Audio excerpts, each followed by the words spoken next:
Ƙasar Jamhuriyar Musulunci ta Iran ta sanar da ranar da za a binne tsohon jagoran addinin ƙasar, Ayatullahi Ali Khamenei, inda masu saurare ku biyo mu cikin rahotannin labaran a halin yanzu domin jin sanarwar da ƙasar Jamhuriyar Musuluncin ta Iran ta yi akan binne ko mu ce jana'izar Ayatullahi Ali Khamenei, tsohon jagoran addinin ƙasar.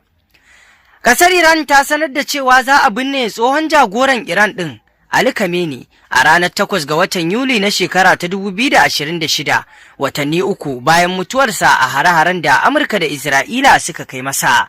A cewar sanarwar da ofishin wallafa ayyukansa ya fitar, za a fara gudanar da jana'izarsa a ranar 4 ga watan Yuli a Tehran, kafin a binne shi a ranar 8 ga watan Yuli a harabar masallacin Imam Reza da ke Mashhad. An kuma ce za a gudanar da jana'izar wasu daga cikin 'yan uwansa da suka mutu tare da shi a hare-haren a garuruwa daban-daban da suka hada da Tehran, Qom da Mashhad. Haka zalika, jami'ai sun bayyana cewa ana sa ran taron zai tara mutane miliyoyin jama'a, inda aka tsara shirye-shirye na musamman ciki har da wato gangamin jama'a na kwanaki uku.